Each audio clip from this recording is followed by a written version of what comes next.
Do you ever find yourself offering the best advice to others, yet when you're faced with your own challenges, you feel overwhelmed or uncertain about the right direction? In this video, I'm sharing 4 strategies that will not only help you lead your team more effectively, it'll also help you be a better coach for yourself. And be sure to stick around till the end because I'm gonna be sharing the one journaling prompt that is guaranteed to guide you to your next strategic move, whether it's in your business or life. The best leaders in the world are great coaches. They also love being coached. We love to grow, learn, develop new skills. We want to always get better, and we want our team to get better too. That is one thing about coaches. We have a love of helping people grow. And that is the #1 role of a coach. Coaching is a gift. We get to help people become the best version of themselves. So in this video, I wanted to share 4 strategies to help you become a better coach for your team and for yourself. #1, it doesn't have to be perfect. So often we feel like in a coaching conversation, it needs to look a certain way. It needs to be perfect. We need to say the exact right thing at the exact right time. But when we're so focused on perfection, we lose sight of what's most important, which is us showing up authentically, asking great questions, being really curious, and focusing and listening to the person that has come to us for guidance. That is what we get to focus on. It's not about perfection. And it's not about always having these brilliant aha moments. Everything that comes out of your mouth isn't meant to be this incredible piece of wisdom. In fact, what's so fascinating is that when we're in a really great coaching session and it's just flowing and moving and we're really figuring out what questions to ask this person, sometimes it's the simplest questions that get the biggest impact, that make that session so incredible for that person.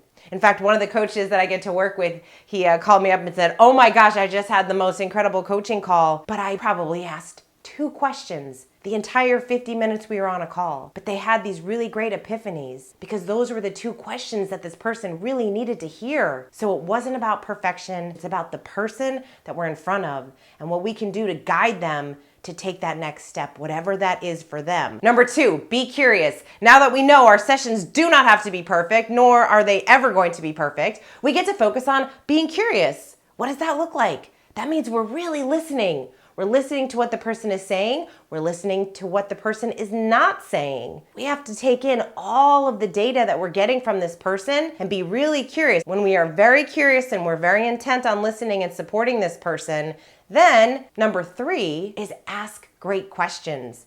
When we are curious, we come up with the right questions to ask. And that is such a big piece of coaching. Asking the right questions is a critical part of the coaching conversation. And when we are curious and we start to understand what this person is going through and the mindset and what's happening, we can ask them those right questions that are gonna help them discover that next move. My team has a list of so many great questions that we ask the leaders that we work with because great questions change our lives. And oftentimes when we're stuck and we're feeling overwhelmed, it's because we're asking the wrong question. So having a coach from seeing something from a third-party perspective allows that person to ask you a different question, to kind of shift your mindset, to get you to think differently. And we can discover great questions everywhere. Here's a fun one.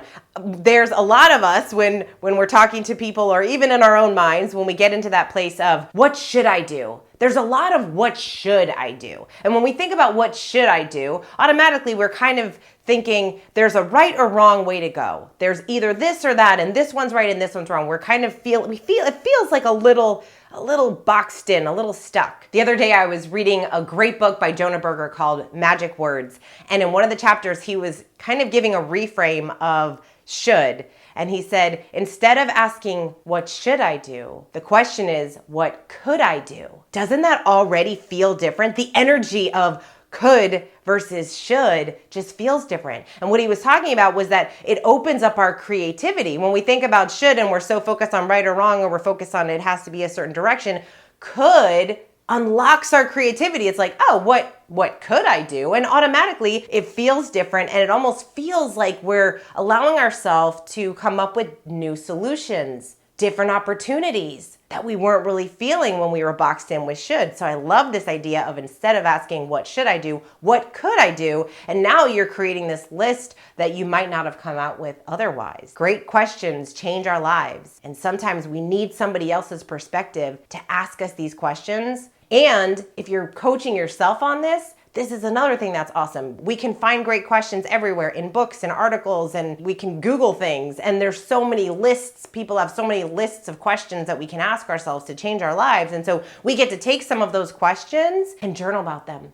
This is why I love journaling so much, because we get so stuck in our head. And so if we can come up with a great question and then we start journaling about it, we just don't know what's going to show up. That is the beauty of journaling, is sometimes you're journaling and you're thinking, whoa, where did that come from? And we find solutions to some of the challenges that we might be going through. So journaling is a very powerful way to coach ourselves into making the next right move that we want to make in our career or our life. And number 4, accountability. You cannot have a coaching conversation without talking about accountability. It's one of the essential parts of coaching, holding people accountable. Holding people accountable to their dreams, to the things that they say they want to get done, and to push us. And that is what we get to do as a coach. Now, this is why people hire coaches. If you don't have a coach, do you have an accountability partner? Who is someone in your life that's going to call you out? And it's easy to do this, right? You can be partner with somebody and you can say, hey, we're going to check in once a month, or I'm going to do this new fitness work routine and I'm going to text you every morning after I get to the gym or after I do my workout or whatever that looks like. Or I'm going to send you some pages because I have this new writing habit that I want to put into place. Whatever that goal is for you,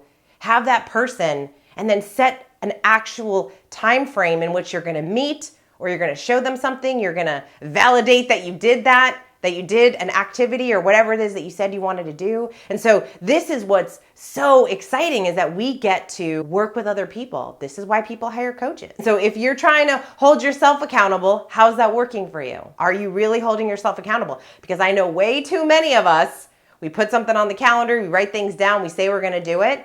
But if we know that no one's holding us accountable, it's way easier to not show up, to not do the work. So having that person, not only can they hold you accountable, but they can be there to cheer you on, to congratulate you, to tell you to keep going. We all need that in our lives, that support system. Okay, I told you that I'm going to share the one journaling prompt that is guaranteed to help you make your next strategic move, whether it's personal or business.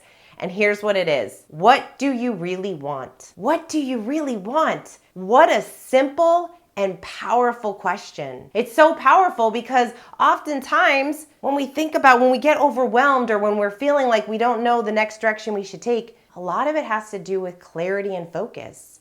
When we know what we really want, we can put the steps in place to get there. We can map out all of the activities, all the action steps that we need to take to get there. So we've got to gain that clarity. When you're feeling overwhelmed, if you're feeling like you're trying to make that next decision, whatever it is, what do you really want? Journal on it, see what shows up, and you might just surprise yourself. I hope you found this video helpful. If you did, I would love to hear in the comments what resonated with you and what are you going to start doing to become a better coach for your team and yourself. And before you go, if you haven't yet done so, I invite you to subscribe to my channel for more content to help you create a career and life you love.